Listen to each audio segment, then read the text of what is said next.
Ayan, magandang hapon. Isang kaibigan nagre-request at nagtatanong kung may alam daw po ako na gamot sa nagsusuka ng dugo. Lalo na yung may sakit sa TB na malala na, siyempre suka na ng suka ng dugo yan. Tapos meron pang yung pagsusuka ng dugo kasi hindi lang yan sakit sa TB. Maraming komplikasyon po yan. Bawa, marami kang bali sa katawan simula pagkabata. Tapos nagagalaw-galaw, nagbubuhat ka na mabibigat. Tulad sa akin, may mga bali rin ako na pag nagtatrabaho ng trabaho, pabigat yung ginabuhat ko, nagasuka rin ako ng dugo. So ito po ay gamot sa nagsusuka ng dugo. Kahit anong uri ng suka ng dugo, kung sa TB man yan or yung yung normal na sugba.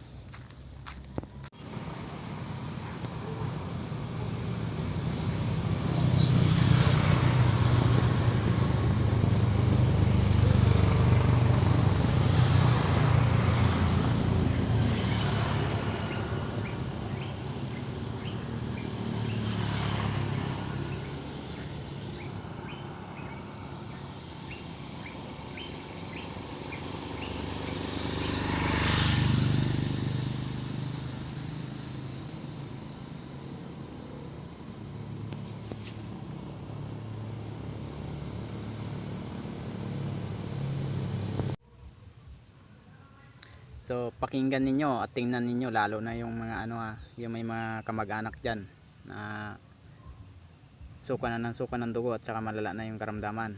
Ito yung na yon, dahon na to. Sa bundok halos marami to talaga. Tumutubo to sa mga area na mabato. Yung parang akala mo yung adobe yung lupa or sa tabing mga sapa. Saka lang to tumutubo. So masukal na area po ito tumutubo. Bagay na to.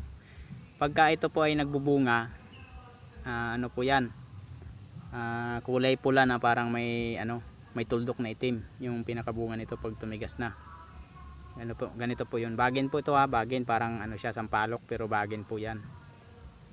So ito po, marami itong vitamina sa katawan natin. So bihira lang ho ang nakakaalam nito. Bakit ko ito nalaman? Kasi ang lolo ko po ay herbal medicine. Namatay po yun na kilala sa lugar namin na magaling manggagamot. Kaya naipasa-pasa sa amin yung mga kaalaman niya. Marami pa tayong alam na mga medisina, na mga herbal medicine. Siyempre hindi lang natin tinuturo kasi alam niyo naman, minsan baka sabihin nila nagyayabang lang tayo, pero pampamilya lang ba, gamot namin pampamilya.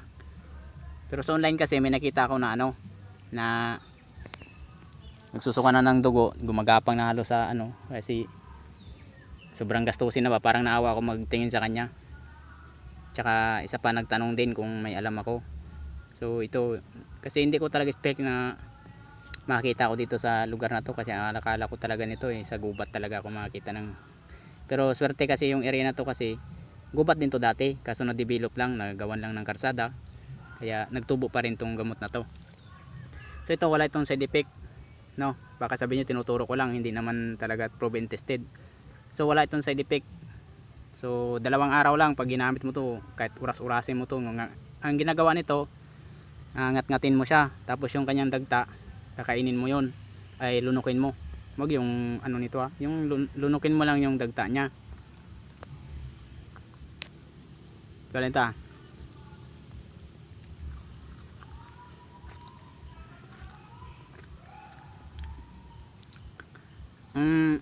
Ang lasa pala nito parang po siya, alam mo yung yung gamot na parang betadine, yung pinapanghaplas na parang mapatla na para siyang may yung may halong bang tawag dyan, yung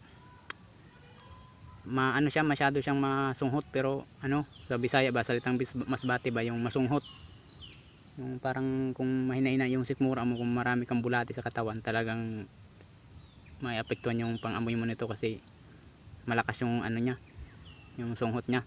Tapos yung lasa niya parang mapatla-patla, pero matamis na mapatla.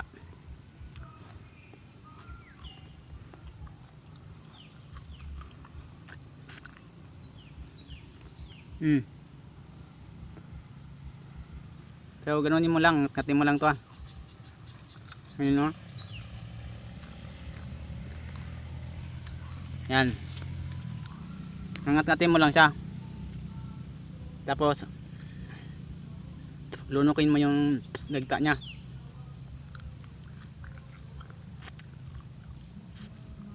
Ganun lang ginagawa nito pag gamot, yung stress ka ba. Lunukin mo bigla yung ano niya, yung katas niya, lunukin mo lang ng lunukin. Wala kang ibang gagawin kundi pagkakuha mo, mas maganda sariwa pa, tulad ng ginawa ko, kinuha ko tas ninat-ngat ko na kaagad.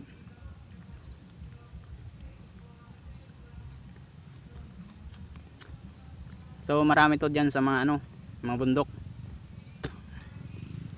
Kaya imposible na hindi ka makakita nito, basta lalo sa gubat.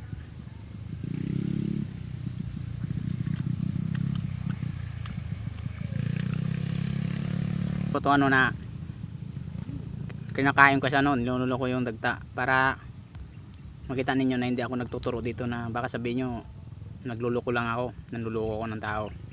So pinapakita ko sa inyo na ang gamot na to totoo talaga, hindi siya hindi lang siya dahil gagawa-gawa lang ako ng content.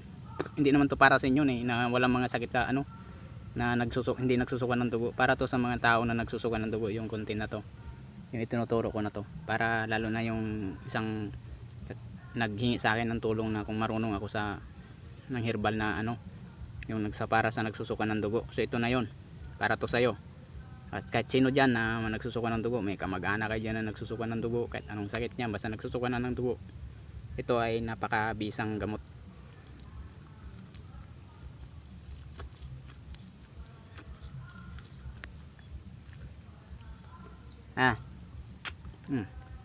So wala itong walang side effect yan. So yan itsura nya, yan ang natin. Kasi wala man akong trabaho ngayon sa construction kasi linggo. Kaya naalala ko yung kasi nung nakalipas pa na linggo to yung nagre-request sa akin. Sabi ko sa kanya, pag magkakataon ako, sabi ko, at saka may break time ako, pupuntahan ko yung kakong gamot na nakita ko. Papakita ko sa iyo kako, para makita mo online, kaya makita mo talaga yung itsura niya. Hindi ka malito pag nagpunta ka doon sa gubat. So ito na yon. Tingnan nyo naman, parang kambing na ang dating ko nito, kinatngat at ninunok-lunok ko yung dagta. Para nyo na hindi lang tayo nagtuturo dito ng na hindi totoo. So napaka-effective na gamot na to. Para masubukan nyo, try nyo. Kasi baka sabihin nyo, kwento lang, kasi alam nyo, ang salita madali lang sabihin yan. Pero pag nasubukan mo yung isang bagay, saka mo mapatunayan na ang totoo at hindi. So mas gusto kong kayo mismo magsubok. So para ito sa yung nagsusuka, na grabe na talaga magsuka ng dugo. Ulit-ulit ko yan. Kahit anong sakit, basta nagsusuka ng dugo o naglalabas yung mga dugo sa ilong nyo, yung sakit na yan, ito mabisang gamot. Kasi ako dati nagkasakit akong leptospirosis, so halos nagsusuka na rin ako ng dugo noon. Kaya yan ang gamit ko na maintenance ko noon. Ang payo ng doktor, pipino. Siyempre wala akong pera kasi mahirap ang buhay, kamahal ng pipino, matatanim pa ako ng pipino, wala na nakita kong gamot na yan, yun yung ginamit ko. Kaya sa awa ng Diyos hanggang ngayon buhay pa naman. Kaya sa inyo na lalo na yung may mga karamdaman, naawa kasi ako magtingin lalo na susuka ng dugo. So para to sa inyo, gawin nyo lang yung itinuro ko na, ingat-ngatin nyo, nguya-nguyain nyo lang yan, lalo't sariwang bagong pitas, mas maganda bagong pitas. Tapos lunukin nyo yung dagta nya, yun lang talagang gamot nyan, wala na ibang dapat gawin pa.